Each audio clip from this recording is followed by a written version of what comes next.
क्या यह इत्तेफाक है कि अल-फलाह मेडिकल यूनिवर्सिटी के डॉक्टरों का नाम दिल्ली के बम ब्लास्ट में आया जिसने देश को हिला दिया? या फिर जानबूझकर सुनियोजित तरीके से दिल्ली के पास खड़ी की गई ये एक आतंक की फैक्ट्री है?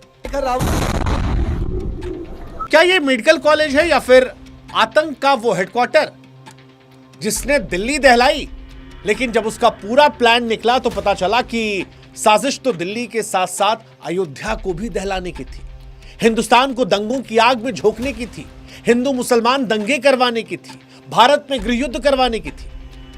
और इसीलिए सवाल है कि अल-फलाह मेडिकल यूनिवर्सिटी क्या इल्म की पाठशाला है या फिर आतंक की एक सोची समझी प्रयोगशाला? जरा सोचिए, यह कैसे संभव हो गया है कि एक ही यूनिवर्सिटी के एक दो नहीं बल्कि उस यूनिवर्सिटी से आतंकी पर आतंकी निकलते जा रहे हैं। Doctor Adil, doctor Muzammil, doctor Umar, doctor Shaheen और डॉक्टर निसार। और यह कोई साधारण संयोग नहीं है कि ये सारे लोग जो है वो कहीं ना कहीं एक यूनिवर्सिटी जुड़े हैं। डॉक्टर आदिल जो पोस्टर लगाते हुए कैद हुआ था, उसने इसी यूनिवर्सिटी का जिक्र किया था कि सारी साजिश यहीं से मिलकर हम प्लान कर रहे हैं।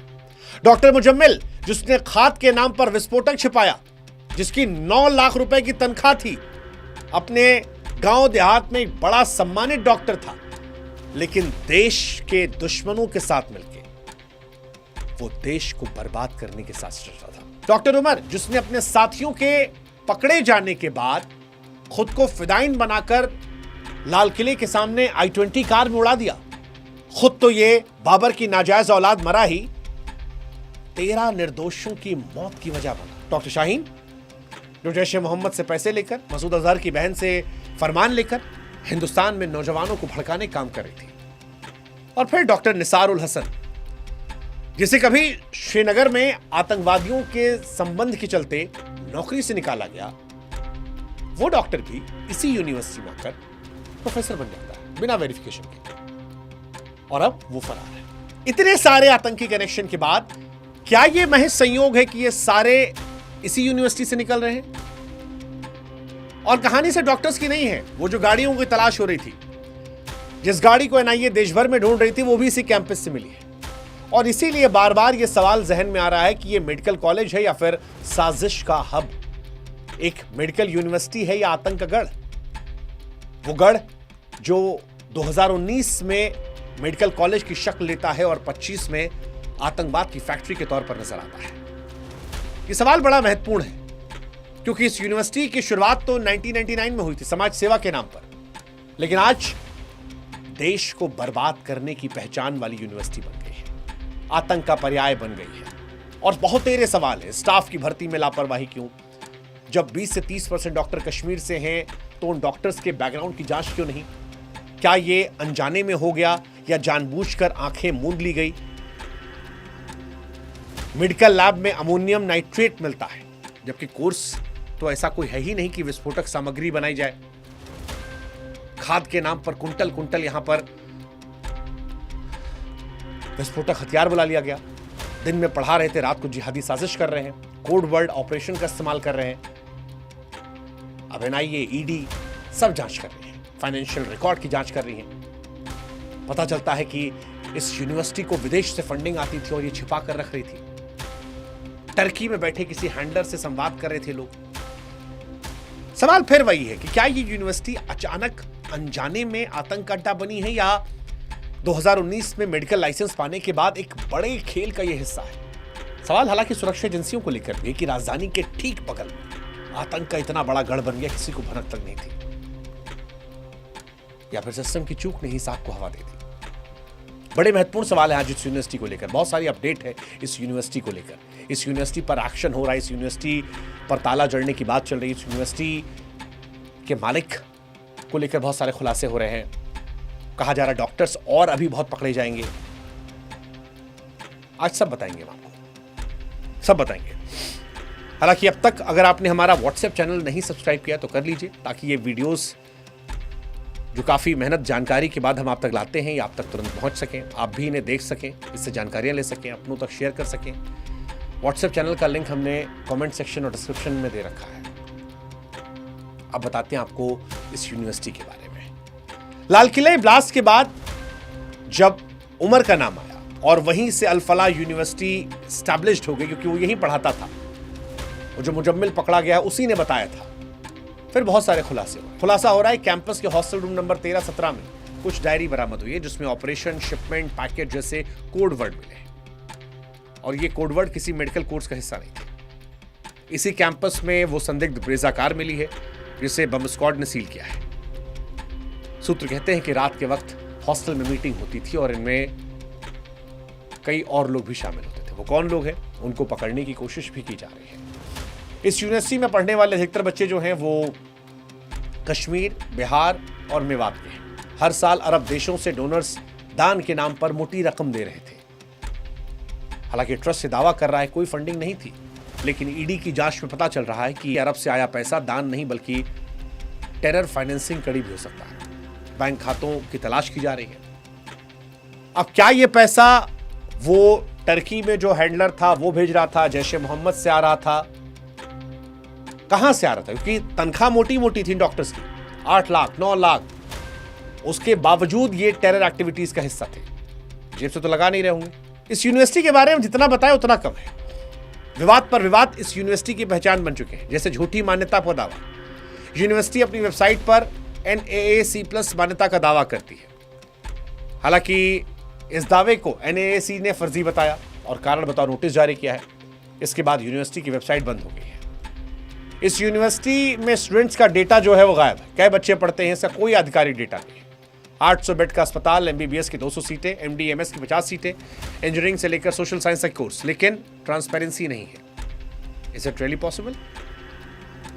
विदेशी फंडिंग के दुरुपयोग का जिक्र हो रहा है। अरब देशों से हर साल मिलने वाला दान संदेह घेरे में। NIA जांच कर रही है। FCRA पोर्टल पर ट्रस्ट के दान का कोई डेटा नहीं मिला है। फाइनेंशियल रिकॉर्ड्स भी नहीं है। 10 साल का पिछले फाइनेंशियल रिकॉर्ड तलाशने की कोशिश की गई, वो गायब है। क्या जानबूझकर छिपाए गए या उसमें कुछ संदिग्ध है? कैंपस में संदिग्ध गतिविधियों के आरोप लग रहे हैं कि कई स्टूडेंट धार्मिक सेमिनार, विदेशी स्टूडेंट को स्कॉलरशिप दे रहे थे, रात में मीटिंग होती थी। क्या ये सब शिक्षा का हिस्सा था या उस प्लानिंग का हिस्सा था?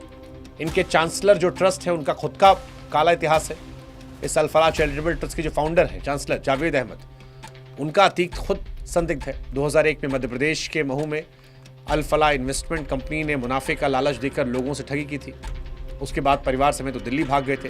फरीदाबाद में यूनिवर्सिटी बनाई। ट्रस्ट में सिद्दीकी के परिवार के सदस्य जैसे सुफियान अहमद सिद्दीकी, फरहीन बेग अहम पदों पर है। पूरा परिवार ही कंट्रोल किए बैठा है। हालांकि यूनिवर्सिटी का भी अपना एक वर्जन है। यूनिवर्सिटी के लीगल एडवाइजर कहते हैं कि फंडिंग सिर्फ स्टूडेंट की फीस से आती है और कोई विदेशी फंडिंग नहीं है। जांच में सहयोग की बात कर रहे हैं, लेकिन यूनिवर्सिटी का दावा कमजोर पड़ रहा है जब ईडी के सोर्सेज के हवाले से जो खबर आ रही है, अखबारों में जो खबर छप रही है। इधर Indian universities, all India Indian universities ने भी AIU ने इस यूनिवर्सिटी की सदस्यता रद्द कर दी है और कहा है कि अपने नाम, लोगों से AIU हटा दे। कहा है आप क्या इतने आतंकवादी पकड़े जा रहे हैं, क्या ही करेंगे? लेकिन जो बड़ा सवाल है वो ये कि इतने आतंकवादी निकलने के बाद क्या इस यूनिवर्सिटी को बंद करना चाहिए या रोका जाना चाहिए? देखिए, अल फलाह यूनिवर्सिटी पर गंभीर आरोप है। अगर ये सिर्फ एक मेडिकल कॉलेज होता तो बात इतनी नहीं बढ़ करती, लेकिन आतंकी गतिविधियों से जुड़े नाम, विस्फोटक सामग्री, संदिग्ध फंडिंग, कैंपस में मीटिंग, ये सब समान शिक्षण संस्थान से कहीं ज्यादा है और इसीलिए सवाल है क्या बंद करना चाहिए। इसको लेकर दो अलग अलग राय है। जो बंद करने के पक्ष में है वो कह रहे हैं कि भाई आतंकवादी गतिविधियों से जुड़े सबूत इसे राष्ट्रीय सुरक्षा के लिए खतरा है। विदेशी फंडिंग, फाइनेंशियल रिकॉर्ड की कमी, पारदर्शिता ना होना बंद कर दीजिए। स्टाफ, स्टूडेंट के बैकग्राउंड की जांच में लापरवाही आई है जो बता रहा है कि साजिश है ऊपर तक। लाल किला ब्लास्ट में कई सारे लोगों का नाम आना इस यूनिवर्सिटी से अपने आप में संदिग्ध बनाता है। हालांकि जो कह रहे हैं कि बंद ना किया जाए, उनका लॉजिक है कि यूनिवर्सिटी में हजारों बच्चे पढ़ते हैं, उनका भविष्य दांव पर आ जाएगा। सभी स्टाफ और सभी बच्चों को आतंकवादी गतिविधियों जोड़ना वो अन्याय हो जाएगा। जांच पूरी जब तक ना हो तब तक बंद करने का फैसला जल्दबाजी हो सकता है। लेकिन यह सच है कि इस यूनिवर्सिटी को बदनामी तो मिल गई है। इस यूनिवर्सिटी ने देश में डर पैदा कर दिया है। जब तक जांच पूरी नहीं होती तब तक यूनिवर्सिटी पर शक बना रहेगा और अगर विदेशी फंड, अगर आतंकी कनेक्शन साबित होते हैं तो फिर इसे बंद करना ही नहीं बल्कि जिम्मेदार लोगों को सख्त सजा देनी होगी। एक सवाल यह भी है कि सिस्टम की नाकामी थी या साजिश, क्योंकि दिल्ली के बगल में पड़ता है फरीदाबाद और वहीं पर अल फलाह यूनिवर्सिटी अनजाने में आतंक अड्डा बनी या शुरुआत से ही प्लानिंग का हिस्सा बनी, और अगर बनी तो फिर दिल्ली के पड़ोस में एक यूनिवर्सिटी में इतना सब कुछ हो रहा था और हमारी सुरक्षा एजेंसियों को भनक तक कैसे नहीं लगी? इस सिस्टम की लापरवाही थी या जानबूझकर आंखें मूंदी गई? शिक्षा के मंदिर को कैसे आतंक की फैक्ट्री बना दिया गया? कैसे इतनी सारी परमिशन हुई? अरब देश से पैसा आया तो फिर दिखा क्यों नहीं? देश के खिलाफ साजिश हुई तो पता क्यों नहीं चला? अल फलाह यूनिवर्सिटी का मामला अब सिर्फ एक कैंपस का मामला नहीं है, उस सोच का मामला बन गया है जो तिरंगे की जगह खून खराबे को प्रायोरिटी देती है। फिलहाल अल फलाह यूनिवर्सिटी एक रहस्य बन गई है, ऐसा रहस्य जो किताबों क्लासरूम तक सीमित नहीं है बल्कि देश को दहलाने की साजिशों का केंद्र बना है। क्या यह महज मेडिकल कॉलेज है या जिहाद का वो अड्डा जिसे हमारी आंखों के सामने हमारे ही सिस्टम की नाक के नीचे खड़ा कर दिया गया? जांच की परतें खुल रही हैं, उम्मीद है सच्चाई सामने आएगी। दिल्ली के धमाके को तो आतंकवादी हमला माना गया है, इन यूनिवर्सिटी के डॉक्टर्स को आतंकी माना गया है। अब सवाल वही है कि ये साजिशें और कितनी गहरी हैं, और जब तक इसका जवाब नहीं मिलता तब तक अल फलाह यूनिवर्सिटी न सिर्फ एक संस्थान बल्कि चेतावनी के तौर पर है कि शिक्षा के नाम पर अगर साजिशें रची जाएंगी तो फिर देश का भविष्य दांव पर लग सकता है। वैसे भी पढ़ा लिखा आतंकवादी बहुत खतरनाक होता है, ये हम पहले कह चुके हैं, और यहां तो सब पढ़े लिखे हैं, डॉक्टर्स हैं जिन्होंने इंसानियत को बचाने की कसमें खाई थी, वही इंसानों को मार रहे हैं। अल फलाह यूनिवर्सिटी, देखते हैं क्या भविष्य होता है।